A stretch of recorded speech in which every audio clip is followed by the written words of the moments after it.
নমস্কার, সুপ্রভাত। এসো মনের কথা ভাগ করি চ্যানেলের আরটি ব্লগে তোমাদের সবাইকে স্বাগত জানাই। আশা করি সবাই ভালোই আছো। আর আজকের বারটি হলো সোমবার, শ্রাবণ মাসের দ্বিতীয় সোমবার। সকালবেলা একটুখানি বাইরে না এলে, ছাদে এসে একটু বাইরের দৃশ্যটা না দেখলে আর এই গাছ ভর্তি ফুলগুলোকে না দেখলে যেন মনটা কোনো কাজকর্মে বসেই না। সেই জন্য রোজই সকালবেলায় চলে আসি একবার ছাদে, প্রকৃতির দৃশ্যটা একবার দেখে তারপরে সংসারের কাজে মন দিই। রূপুর আবার আজকে কলেজ আছে, ওকে ভাত করে দিয়েছি, ও খেয়ে দিয়ে চলে গেছে কলেজে। তারপরে আবার রুটি করলাম, এটা রূপুর বাবার থালা সাজাচ্ছে। আর ছেলেটার আবার আজকে শরীরটা খুব একটা ভালো নেই, একটু জ্বর জ্বর ভাব, ওয়েদার চেঞ্জ হচ্ছে না, সেজন্য ওকে স্কুলে পাঠায়নি। ওর জন্য দুধ রুটিটা রেডি করে নিয়েছি। আর আমি তো আজকে উপোস রেখেছি, আমি খাবো না। তো ওর বাবাকে দই দিয়ে শশা দিয়ে রুটি দিয়ে দিলাম, আর ছেলের জন্য দুধ রুটি রেডি করলাম। আর এই মুহূর্তে দেখো ঘরের অবস্থা, একেবারে অন্ধকার হয়ে রয়েছে, লাইট না জ্বালালেই নয়। বাইরে এত মেঘ করে রয়েছে না, ঝিরি ঝিরি বৃষ্টিও হচ্ছে আবার। আর এদের খাবার দাবার রেডি করে দিয়ে যে যার কাজে বেরিয়ে গেল। রূপু তো বেরিয়ে গেছে, ওর বাবাও কাজে বেরিয়ে গেছে। আর ওদিকে ছেলেটাকে পড়তে বসিয়েছি। তারপরে ভাবলাম এবং ঘর দুয়ার সব পরিষ্কার পরিচ্ছন্ন করে নিই, না হলে না এই ঘরে যদি কাজকর্ম করে থাকে না, ঘর দুয়ার পরিষ্কার পরিচ্ছন্ন না করে না আমি একদম পুজোতে মন বসাতে পারি না। ওই জন্য আমার পুজোটা করতেও দেরি হয়ে যায়। আগে ঘর দুয়ার সব পরিষ্কার করি। আর এই দেখো এই ঘরে অন্ধকার, এখানে ছেলেটাকে একটু পড়তে বসে দিচ্ছি, এখন শরীরটা একটুখানি ভালো লাগছে বলে। আর ওখানে পুজোর জিনিসপত্র সব পড়ে রয়েছে, এখনও দেখিনি কি কি এসেছে। এবারে ভাবছি যে সব তো হয়েই গেল, রান্না বান্নাটা সারবো, সেরে তারপর নিশ্চিন্ত মনে পুজো করতে বসবো। না হলে হয়তো দেখা গেল ওর বাবা হয়তো দরকার পড়লো, কোথাও যাবে, হুট করে বললো আমাকে ভাত দিয়ে দাও, কিংবা মেয়ে হয়তো কলেজ থেকে চলে আসবে, এসে বললো মা খুব খিদে পেয়ে গেছে, খেতে দিয়ে দাও।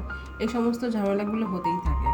যেদিনই একটুখানি দেরি করে রান্নায় হাত দেবো, যে পুজোটা সেরে নিই, সেদিনই এই ঝামেলা হয়। সেজন্য রান্নাটাকে সেরে নেবো। এদিকে রান্না বান্নাও আমার সারা হয়ে গেছে। আর আজকে কী রান্না করেছে একবার দেখিয়ে দিই তোমাদেরকে। দুবেলার ভাত করে নিয়েছি, আর এখানে রয়েছে মুগ ডাল। যেহেতু আজকে শিবের পুজো করব, তাই সবাই আজকে আমরা নিরামিষ খাবো। ডালের সঙ্গে রয়েছে এখানে পাঁপড় ভাজা, আর এইদিকে রয়েছে পটল পোস্ত। এই দেখো, গোটা গোটা পটলের পোস্ত করে নিয়েছি। আর আছে টমেটো চাটনি। আর আজকে টমেটো চাটনিটা না কী করেছি বলো তো, টমেটোগুলোকে 2 টুকরো করে কুকারে দিয়ে 2টো সিটি মেরেছি। তারপরে ঠিক ওপর থেকে খোসাগুলো আলগা হয়ে গেছে, হাত দিয়ে একটুখানি টান দিলে সব খোসাগুলো চলে আসে, তো উঠে যায় আর কি। তারপর সেই টমেটোটাকে চটকে চাটনি করেছি। এইভাবে চাটনি করলে আমার ছেলেটা মেয়েটা দুজনেই ভালো খায়। এবার ছেলেকে খেতে দিয়ে যাব পুজো করতে। স্নান টান সেরে চলে আসলাম পুজো করতে। তোমরা যারা আমার পুরনো বন্ধুরা আছো, তোমরা তো জানোই আমার ঠাকুর থাকে এই ঘরের এই দেয়াল আলমারিতে। তো ওইখানটাতে না পুজো করতে, ওখানটাতে আমি ঠাকুর পেতে রেখেছি, পুজো করতে খুব অসুবিধে হয়। সেই জন্য শিব ঠাকুরকে নামিয়ে এনেছি এইখানে।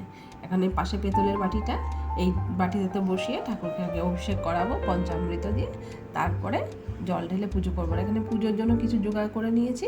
রূপুর বাবা এই মালাগুলো এনে দিয়েছে, একটা রজনীগন্ধার মালা, আর এই নয়নতারা ফুলগুলো সকালবেলা দেখালাম না আমার গাছের, সব ফুলগুলো কিন্তু আমার গাছের। আর এই একটা আকন্দর মালা এনেছে। জানো আকন্দ মালার কি দাম বলছে, এক দোকানে গেছে বলছে 40 টাকা দাম। তারপরে এইটা আবার অন্য দোকান থেকে এনেছে 30 টাকা দিয়ে। তাও এর মধ্যে আবার 2-3টে ফুল মনে হচ্ছে খারাপ আছে, দেখতে পাচ্ছি। এই ফুলগুলোকে আবার ফেলে দিতে হবে।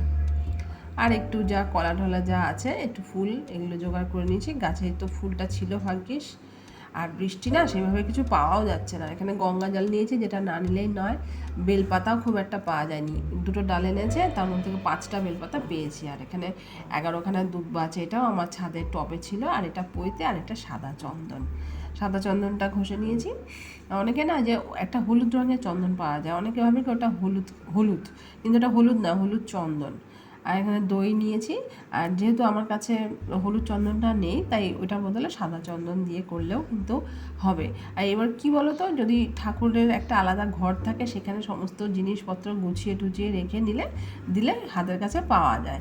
এখন যেটুক জোগাড় হয়েছে সেটুক দিয়েই করেছি। ওখানে কাঁচা দুধ ঘটিতে দেখালাম, এটা মধু, এখানে ঘি আছে, আর এই যে চিনি, আর এই যে দই, এগুলো দিয়ে পঞ্চামৃত বানিয়ে ঠাকুরকে অভিষেক করাবো। আর আজকে ঘিয়ের প্রদীপ জ্বালাতে হবে, আর সাথে ধুনো। তো এইটুকখানি জোগাড় করতে সাহায্য করেছেন শিব ঠাকুর। তো আমি এইটুকখানি দিয়েই মনে যেটুকু ভক্তি আছে সেই ভক্তি দিয়ে পুজো করব। তো তোমরা দেখতে থাকো। ভিডিওটা ভালো লাগলে প্লিজ একটা লাইক শেয়ার কমেন্ট করতে ভুলো না, আর আমার চ্যানেলটাকে প্লিজ একটু সাবস্ক্রাইব করে দিও, করে আমার পাশে থেকো। আর এখানে আমি পঞ্চামৃত বানাবো, সেই জন্য দেখো এখানে কাঁচা দুধ তো নিয়ে নিয়েছি, এর মধ্যে দিয়ে দিলাম দই আর একটু দেব ঘি। এই 3টে জিনিস হয়ে গেল। অনেকেই অনেক কিছু জোগাড় যন্ত্র করে পুজো করে, কিন্তু আমার কাছে যেটুকু সম্ভব আমার পক্ষে হয়ে যাবে সেইটুকখানি দিয়েই করছি। আসল কথা, সত্যি কথা বলতে কি, ভক্তিতেই তো ভগবান। আর এবারে এর মধ্যে একটুখানি মধু দিয়ে দিলাম, এবার একটু দিয়ে দেবো চিনি।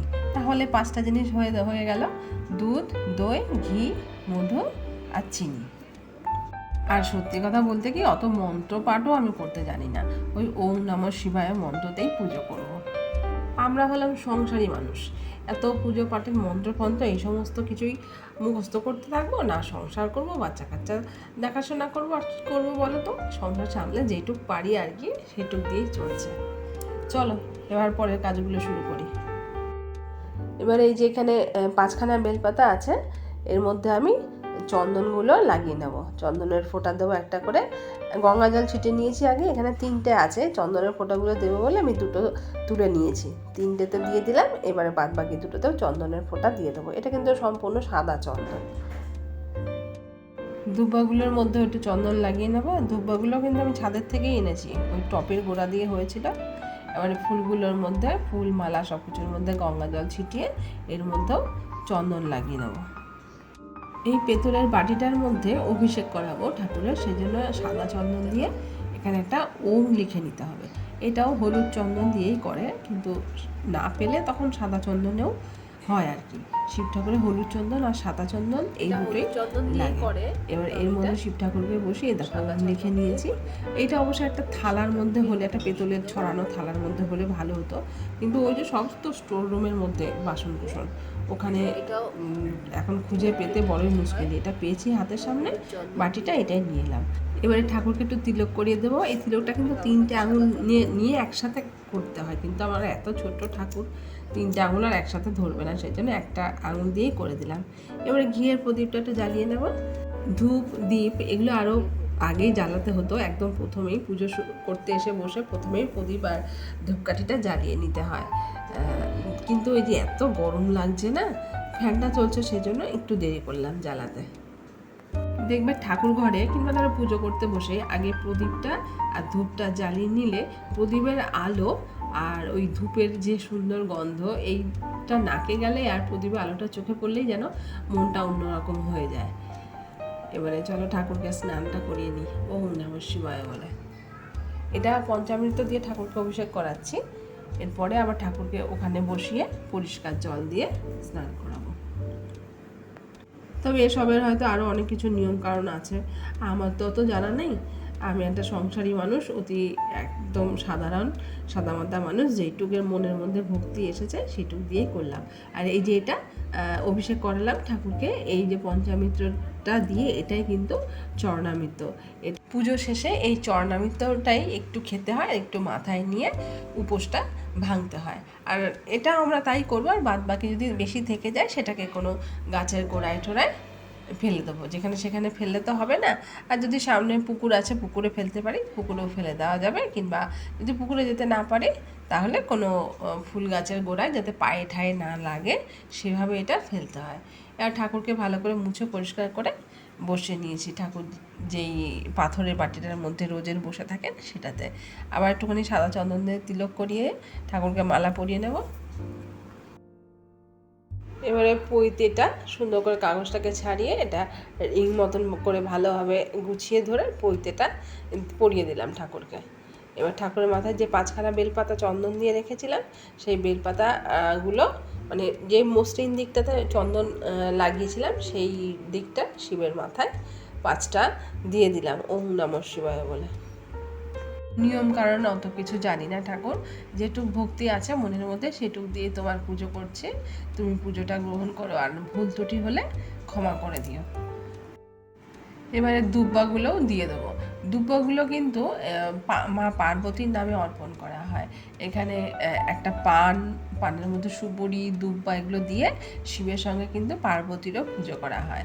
আর আজকে ফুলের দোকানে গিয়েছিল না, বৃষ্টিতে তো বেলা হয়ে গেছে যেতেও, ওই পান ঠান কিচ্ছু পায়নি।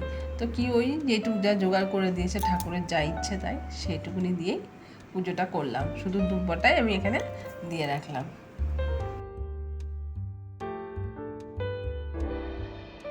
এবার তামার ঘটিটা একটু ধুয়ে নিয়েছি, ঘটিটাকে আজকে মেজেছি, মাছ দেখে আমার হাতের অবস্থা খারাপ হয়ে গেছে। তামার ঘটিটার মধ্যে পরিষ্কার গঙ্গার জল নিয়েছি, আর ওর মধ্যে একটু ফুলের পাপড়ি দিয়ে দিলাম। ওই সুগন্ধি জল বলে না, সুগন্ধি জল দেয়, সেটাই আর কি করে নিলাম ফুলের পাপড়ি দিয়ে। ওম নমঃ শিবায়, ওম নমঃ শিবায়, ওম নমঃ শিবায়। আমার ছেলে এসে বলছে, মা আমি একটু ঠাকুরকে জল দেবো। আমি ঠিক আছে দে, ওকে একটু গঙ্গা জল ছিটিয়ে দিলাম, দিয়ে ও জলটা দিলাম। আর থাক, বাচ্চা মানুষ ভক্তি করে যেটুক দেবে সেটাতেই হবে। একটু প্রণামী দিয়ে দিলাম ঠাকুরের কাছে। এবারে ঠাকুরকে সেবা দেব। ভক্তিতেই তো ভগবান, তাই না? কি বলো বন্ধু? দেখো আমি উপোস করে হয়তো পূজা আর্চা করছি, যেটুকখানি পারছি সেটুকখানি দিয়ে, দেখা গেল আমার চাইতে আমার ছেলের মনে ভক্তিটা বেশি।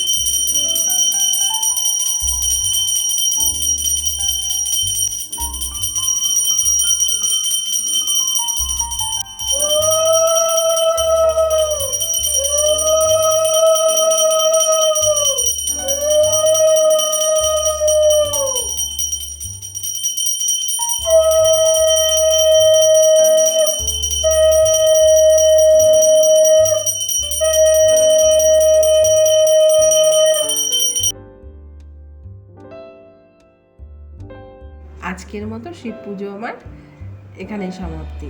এবার রূপুর বাবাকে বলবে সে প্রণাম করে যেতে, ওরা প্রণাম করে নিলে তারপর প্রসাদটা তুলে নেব। আর আমার এইখানে বাদ বাকি ঠাকুররা বসে আছেন, এদেরকেও পুজো করা হয়ে গেছে। আর এখানেই সবসময় শিব ঠাকুরটা থাকে, এই যে এই জায়গাটা, এখানে শিব ঠাকুর থাকে। আজকে পুজো করতে সুবিধা হবে দেখে ওখানটাতে নিয়ে গেছি। তাহলে ভিডিওটা আর বেশি বড় করবো না, আজকের মতন এখানেই ভিডিওটা শেষ করছি। তোমরা সবাই ভালো থেকো, সুস্থ থেকো, সাবধানে থেকো, সবাই নিজের খেয়াল রেখো। ভিডিও ভালো লাগলে প্লিজ সাবস্ক্রাইব করে আমার পাশে থেকো। আজকের মতন আসি, টাটা।